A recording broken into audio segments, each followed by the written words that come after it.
Hi, Les from Retired and Live with a Dream, and today's video is going to be about can you afford to retire. So again, another washing the car video, so it'll take about 15-20 minutes or so. So let's go and talk about can you afford to retire. Now I've been retired for 15 years and I've loved every single minute of it, but what's going on around the world now, it's crazy, isn't it?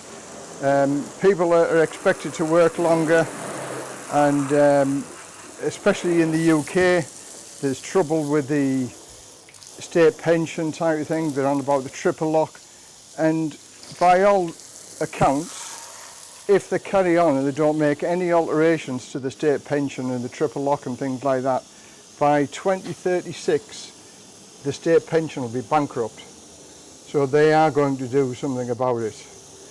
So here we are now, 2025, nearly 2026. So 7 or 8 years you've got to be able to do something, and they're going to make an announcement shortly, I'm sure, of what they're proposing to do. They're already looking at the retirement age and increasing the retirement age. They're supposed to look at that every 6 years. But now we're only 3 years since the last looked at it, and the likelihood they're going to increase it to 68. So 68 before you can retire. Wow, you know, your golden years are diminishing, aren't they? So for those people who are thinking about retiring at 68, there's lots of things to think about, because, you know, can you actually afford to retire? And for the private sector, almost 20% of the people who work in the private sector don't have a private pension, or they're not contributing to a pension. So therefore, they are just going to solely rely on the state pension. So can you afford to retire on the state pension? I fear not. But there might be a little bit of glimmer of hope, and I'm going to explain some reasons as to how that glimmer of hope might come to fruition, and the things that you can do to make your retirement not totally dependent upon the state pension. And it doesn't involve a lot, but it's just like careful planning and thinking outside of the box. Now that's one thing I'm good at, thinking outside of the box. And I'm going to come up with some little solutions and answers to this that may help you, or may actually just get you encouraged to think, and oh, there is something that I can do. I'm not just going to be working until I die. So those people who are self-employed as well, 80% apparently, 80% of self-employed people don't have a private pension also, because they're trying to survive on the money that they're making being self-employed. Now I find that a little bit hard to believe. 80%, that's quite high. So therefore, I mean, let's just look at the basics. The state pension, as it will be next year, around about £12,500. So can you live on £12,500? And in England, you will not be able to live on £12,500, that's for sure. But here where I live here in Thailand, could I live on £12,500? Yes, I can. And it is possible to live on £12,500 here. You won't have the best lifestyle, but you've got the nice weather, warm, cheap place to live. So therefore, it has its advantages, and it's got its disadvantages. Obviously, it's not like England. You have to make a big move to come across here. But sometimes when you look at the bigger picture, that might be worthwhile doing. It certainly was for me. It was worthwhile doing. And I sing Thailand's praises, because I couldn't afford this lifestyle in the UK. And I've got a good lifestyle here. And at the minute, we're living on about £1,400 a month. That's how much we spend, £1,400 a month. Now I get my state pension next year when I'm 66 and 3 months, because that will make a huge difference to us, because that's just going to be our travel money. and we're looking forward to that. But that's a year away, just a little bit over a year away, 13 months to be precise, not that I'm counting. So anyway, getting back to a couple of ways of thinking outside of the box as to if you've only got your state pension to look forward to and that's all you're going to live on. And let's say you've got 10 years to do something about it. So you've got 10 years to make a plan. And it's not as if it's going to happen tomorrow, is it? You've got 10 years to plan for this. So this is what I'm saying. Don't look upon it negatively and say, woe is me, I won't be able to afford to retire. I won't be able to afford to not work because I haven't got the money. Now this is your opportunity. 10 years you've got to do something about it. 10 years, which is a long time. And if you aren't earning a lot of money to put something away, well then do something about it. You've got 10 years to think of something that you can do. And I'm going to help you think of something to do that can help you retire and also put money away and, you know, live a better life on your state pension. So if you are working as a plumber, electrician, joiner, builder, something along the DIY or skilled tradesman, you'll never struggle for money. Never ever. No matter where you go in the world, you will never ever struggle because there's always a way of making an income. And I went back to college at the age of 43 to learn how to be an electrician. And I got my sitting guilds and I opened up my own electrical business. And I never looked back. And here I live in Thailand now. And I don't work.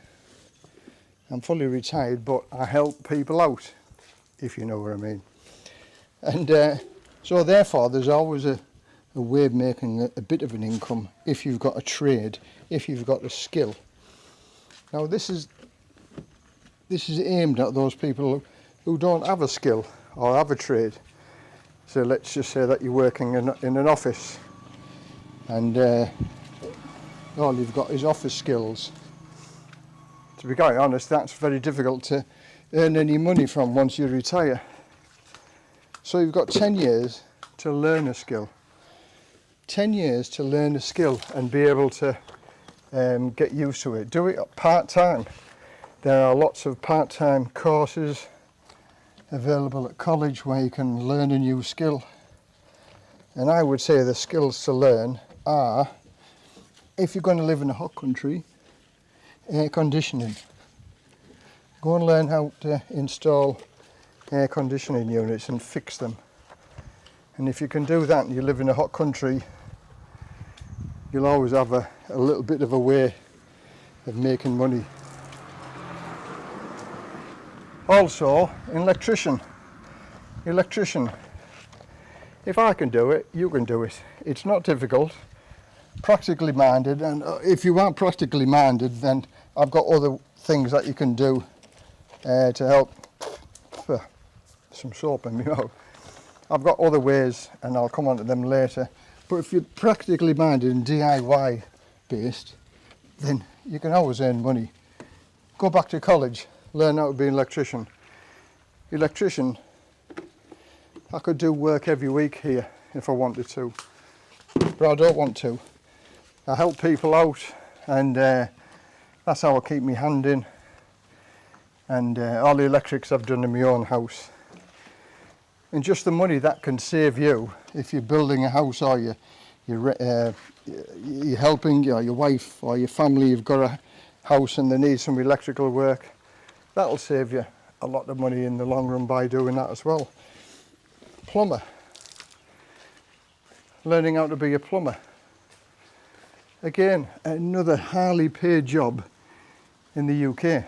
So even if you did plumbing, learn plumbing part-time, and you only did it on weekends, that would give you more money, more disposable income, more money that you could save and put into a pension pot, or, you know, invest it for your retirement.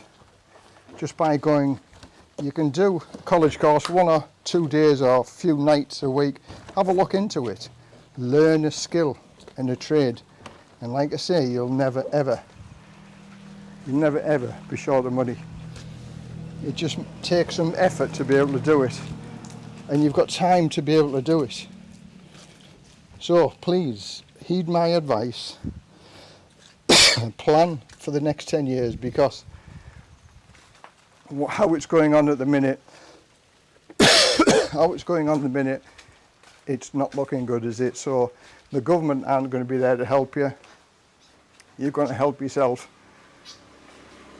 So for those people who aren't practically minded, you know, and they don't want to be electrician, a plumber, a joiner, or painter and decorator. Well, painter and decorator, maybe lots of people try to save money and do that themselves. So, but the plumber and the joiner and the electrician, building, you know, brickwork and plastering, I can do that as well. I learned how to do that. That's physically hard to do. So it's not the type of thing you want to do when you get older. Is a bricklayer or a, you know, plasterer, because that's very difficult to do and it's very, very physically hard work. But I can do it. I learned how to do it, and I've made a lot of money in the UK by doing that as well. So for the people who aren't practically minded, there's another good thing, and that's craft work, artwork. You know, you've seen all the canal boats in the UK with the painted watering cans and things like that. I'm no good at drawing and I'm no good at painting, but in my younger days I learned how to be a face painter, and I can't draw matchstick, and I can't draw matchstick men or matchstick ladies, but I learned how to face paint, because when you go to these painting classes, all it is just a series of little brush marks, and all them little brush marks add up together. So you can do that on your retirement days off and just be able to paint a few saws and you know, axes, hammers, stuff like that. And but that's going to college and learning how to do, you know, craft designs and things like that. Etsy store. I've got an Etsy store and I've designed some cards. Now again, I haven't really carried on with the Etsy store. It's still open. It's yourlife.etsy, I think it's called, something like that. But I'll put some card designs on here and I'll show you this where I designed. So you can sell stuff like that on Etsy. I didn't know how to do it. I watched YouTube and it taught me how to do it. Now I've sold a few cards, but I'm sort of not hungry for the money because I get enough on my pension. So if you're hungry for money, you'll learn of these things. And let's face it, when you're retired, you've got the time to do it. The time that you're not working gives you plenty of time, and then it also stops you being bored. So when all's said and done, there are ways and means of making some extra income to supplement your state pension. The biggest choice that you've got to make, in my mind, is decide whether you want to live in the UK or not. And I would say, pound for pound, you're going to get better value. I mean, I live in Thailand. I'm not saying move to Thailand. I'm saying look at different countries where your pound goes further and you get better value for money. Like here, you get really good value for money. The crime rate is very, very low. Look at what I'm living here. This house that I'm living at, have a look at my videos. I've done over 580 videos about living here in Thailand, being retired and and stuff like that. Have a look outside of the box. if you're into your last 5 or 10 years, do something about it. Don't just stick your head in the sand and think, what am I going to do, what am I going to do? Because there's nobody there with a big hand out and saying, here you are, Les, this is what I'm going to give you. You know, you don't have to do anything for it. You don't get nothing out of life unless you put something into it. And if you look for ways and means, and I've suggested a few ways and means, this helps you out when you get to your golden years. Don't ever think that you've got to work until you die. Because I think that's what the government are planning on, is that everybody works until they die, so they don't pay any state pensions. And, you know, that's job done for them, isn't it? You've spent all the best years of your life working, given everything to others, and when it comes to your time, there's nothing left for you. Because the government's certainly not going to give you anything. So, nobody has ever given me anything in life. I've had to work and do everything. But I've had that mindset that I'm not born with a silver spoon in my mouth. Everything that I've done, good or bad, it's been done by me.